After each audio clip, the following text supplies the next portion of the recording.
Today we're going to discuss project scheduling. We will look at the two examples that are in your textbook. Now, first of all, what is a project? A project is a unique venture with a beginning and an end conducted by people to meet established goals within the parameters of cost, schedule, and quality. So this is definition of a project. Now, what does all this mean? It is a unique venture, so it's a one-time thing, not something that you do every day. As a student, you might also be engaged in a project, for your class. That's not something that's due every week, like a weekly homework assignment, but something you do once for the semester, most likely due at the end of the semester. Now, it's conducted by people. Often a project is done by a group of people, and there will be some specified goals, like build a bridge that won't fall down. Usually in business, there is a budget associated with the project. It should be done by a certain deadline and should meet some quality standard. Here are some examples of projects. The software development, like coming with a new software or a new version of Microsoft Office, or developing a new drug that will help people with high blood pressure, or construction or renovation of a building, or underwriting a municipal bond, or other financial instruments like that. Now, the project management has gained a lot of importance these days because projects are becoming much more important as the revenue generating activity rather than the run-of-the-mill operations.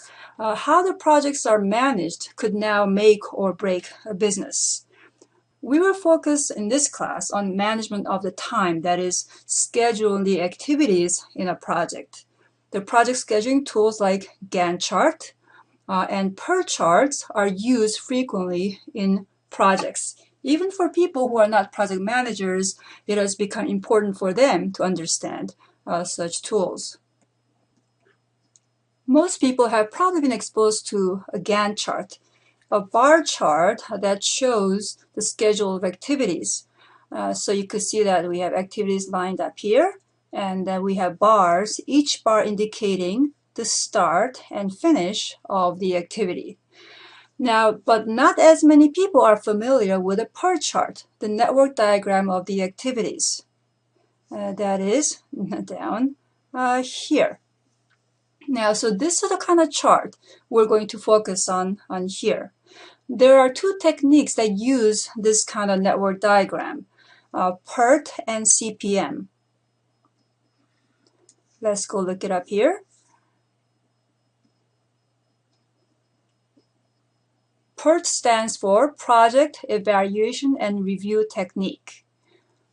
And a CPM stands for Critical Path Method. Both of these methods were developed in 1950s, but by separate groups. Both use critical path analysis to determine the project completion time and in scheduling the activities. But the difference is that PERT is used when activity times are uncertain, and it gives a probability that the project will be completed by a certain time. Now, the CPM is used when activity times are certain, it offers the option of crashing, that is, reducing activity times by adding more resources. But today, the features of both approaches are included in any kind of project management software, so there's really no need to distinguish between the two approaches. Now let's take a look at the first example in the textbook chapter, Western Hills Shopping Center. This is a kind of construction project. So here we have a shopping center. The owner wants to modernize and expand the shopping center so that he could add more tenants. So he should be able to provide room for 8 to 10 new businesses. And we have the table here that shows the activities that make up the project. We have the descriptions of the activities, the codes or the names for the activities.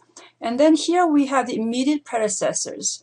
Now for an activity, like let's say for activity C, the predecessor is A, meaning that the A needs to be completed before we could start on activity C. Now, we are also given the activity times or the durations in number of weeks in this column. Now, let's quickly go through these activities. So the first activity that needs to be completed is prepare architectural drawings. So you need to hire an architect and have him make a drawing for you.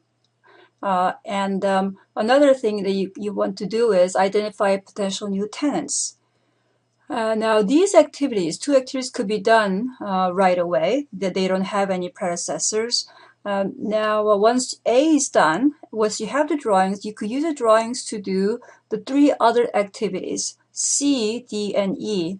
You could develop the prospectus for tenants, that is, because you have the drawing that you could include in the prospectus. And once you have the drawing, you could also select the contractor, because you will need to show the drawing to the contractor or the potential contractor so they could make a quote. Also to prepare building permits, you need to include drawing in the permit application. Now activity F, obtain approval for building permits. To do that, you need to have the permit application. So the predecessor, of course, is E. And to perform the construction, we need to have D and F finish, that is, select the contractor, the person who's going to perform the construction, and you also need to have the approval to do the construction. So D and F are the predecessors for G. Now for H, finalize contracts with tenants. You need to have the tenants. So you need to have identified the potential new tenants and develop prospectus for the tenants. So B and C are the predecessors for activity H. The last activity, tenants move in. This could be done only if you have completed G and H, that is, construction should be completed, and you should have the finalized contracts on hand. Now, once the tenants move in, then you're done. You can relax, sit back, and just wait for the monthly rent checks to come in your mail. Now, how long will it take to complete the project? Let's try adding up the times for the activities. Let's see. So yeah, 5 plus 6 plus 4 plus 3 plus and so forth. So if I add all these times, that gives us 51 weeks. So it'll take 51 weeks to finish the entire project. So that is almost a year. Is there a way that we could do this faster? Oh, right, we could do some of the activities simultaneously. So for example, we could do A and B at the same time. Like while the architect is working on the drawing, you could be identifying the potential new tenants. What we could do is make a diagram of all the activities that will help us plan when each activity could be started and finished. This diagram is called project network, or PERT network, or PERT chart, so there are different names for it. Besides estimating how long the project will take, we'll also use the network to answer the following questions. When to schedule each activity, when should you start and finish each activity, and which activities are critical. That is, which activities are the bottlenecks, so that if you happen to delay this activity, that's going to delay the entire project. We want to identify those critical activities. And also, what about those that are non-critical? Those could be delayed, but how long can they be delayed before we have to worry about possible delay of the project? So project network consists of nodes and arcs. Node represents an activity, and the predecessor relationship will be represented by an arc. Now, arc is just a fancy name for arrow connecting the nodes.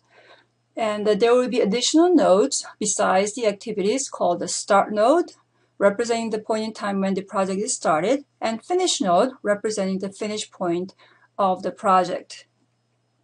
A node is going to look like this. We're going to have a box for the node, and it's going to have some information about the activity. There will be name of the activity here, and the duration of the activity, like these numbers, will be here. And then there will be information about starting times and the finish times.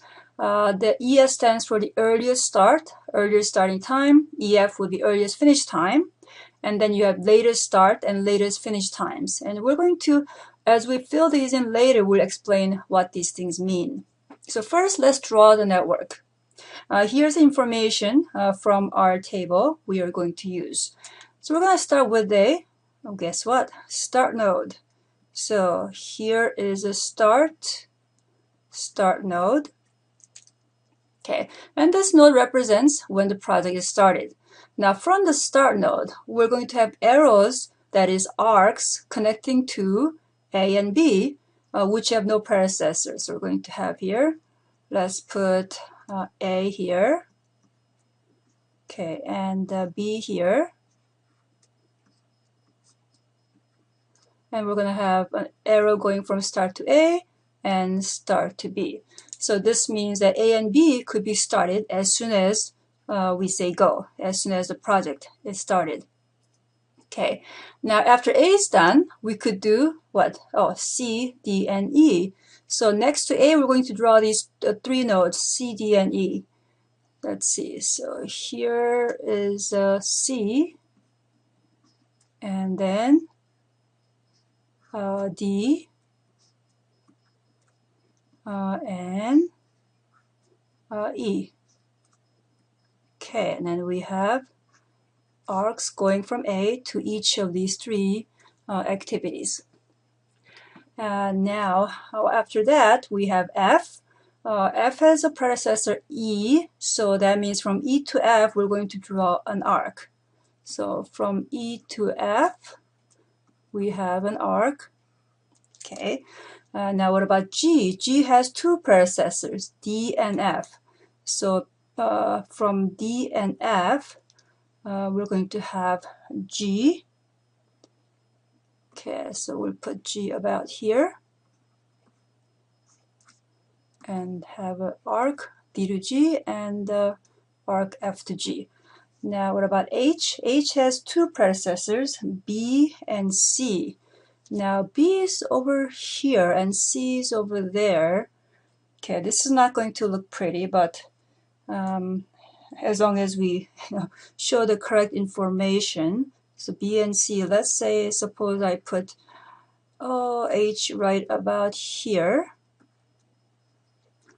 and then have arc going from B to H, and then from C is going to eventually go to H. Okay.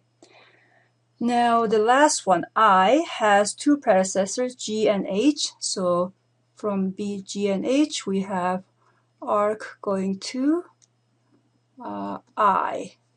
Okay, G to I and H to I. I is not a predecessor to any activity.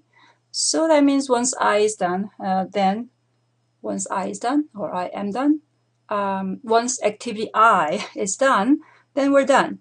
So to indicate that, we're going to connect I to the finish node. So there it is. Okay, so that's the entire network. Now we're going to put the durations in here. Now we'll put the durations in the nodes. So starting with A, 5, 6, 4, 3, E gets 1, F gets 4, then we have 14, 12, and 2. Okay. Now what we could do is we're going to fill in the schedules, starting and finish times for the activities. First, we do the forward pass. Oh, it tells you what to do here. Forward pass. In forward pass, we fill in the ES and EF in the boxes. ES stands for the earliest start time, and it represents the earliest time an activity can begin without violating precedence requirements. Earliest finish time is the earliest time an activity can finish without violating precedence requirements. For the initial activities, that is the ones without the predecessors, ES is equal to 0 because you could start the activity right away, 0 weeks into the project. So let's do it over here. So A gets 0 for the ES, and the ES of B is also 0. Now EF is ES plus T, that is the starting time plus the duration of the activities. So you start A at time 0, it takes 5 weeks. So when will it be done? Well, at 5 weeks into the project. So EF of A is 5. that's from 0 plus 5. And similarly, EF of B is 6. Okay. Now at C, we ask, well, let's see, when can you start on C? Well, in order to start on C, you need to be done with its predecessor. You need to be finished with A. Now, when can you be done with A? At 5 weeks into the project. So we write down 5 for the earliest time we could start C at 5 weeks. And that's assuming no transition time between the finish time of A and start time of C. And similarly, D and E will also get the 5 for the earliest start times. Now, to get the EF, we just add the duration to the ES. So 5 plus 4 is 9, 5 plus 3 is 8, and 5 plus 1 is 6. Okay, now let's go to F. F's predecessor is C, and no, sorry. F's predecessor is E, which will be done at 6 weeks. So that's when we could start F at 6 weeks. 6 plus 4 is 10 for the EF. At G, we have two predecessors, two arrows coming in, or two arcs coming in. So you gotta consider both of the predecessors. Well, D will be done at 8 weeks into the project, whereas F will be done at 10 weeks into the project. Now, remember, in order to start on G, we need to be done with both D and F. And when can you be done with both? Well, when the last of the two is done, that is, when the later one is done, which is 10 weeks into the project. So we would put down 10 there. So when we have more than one predecessor, like here, then we would choose the higher EF, the largest number of the from the predecessors. And then we add 10 plus 14, 24 for the EF. And H, again, two predecessors, two arrows coming in. So we gotta look at 9 and 6, and both will be done at, well, 9 weeks. So we put down 9 here, the larger value between the two. 9 plus 12 is 21. Now at I, again, we choose between 24 and 21, the larger value. That is 24. And then we add 2, and this was 2, then that gives us 26 for the EF of our final activity, I. So what do we have so far? What we have is, if we are smart about it and we start and finish the activity, each activity as soon as we can, then we could be done with the entire project in 26 weeks. This EF of the final activity. So far we could say the entire project will take 26 weeks. Okay, so let's put it down somewhere. Let's say big T for the entire project. The total time for the project is now 26 weeks. So we figured that out. So, and that's much better than 51 weeks. Now we're going to the backward pass. Now we're going to go from right to left and compute the bottom numbers, latest start and latest finish times for all the activities. Latest start time is the latest time that an activity can be started without delaying the entire project. And latest finish time, LF, is the latest time activity can finish without delaying the entire project. Now for the final activities, to start the backward pass, we start with the LF of the final activities, the activities that are connected to the finish node. Then LF is the project completion time for the final activities. Okay, so let's go do that. So to start the LF here for the final activity, we ask, well, when is the latest time I have to finish I by? So what's my deadline for I in order to keep this, in order to finish the entire thing in 26 weeks? Well, that must be 26 weeks into the project because I is the last activity. So we're going to put down 26. So basically, any activity that's connected to the finish node like this, the LF of such activity is the same as the project completion time. And now to get the LS here, and else is just LF minus the duration. So 26 weeks here, and we ask when do you have to start I in order not to delay the entire project. Well, we need to finish I by 26 weeks, and it takes 2 weeks to do it, so we better start by 24 weeks into the project. So 24 is the latest start time, latest time that you're allowed to start on I. Okay, now let's go to H. No, remember we're going backwards.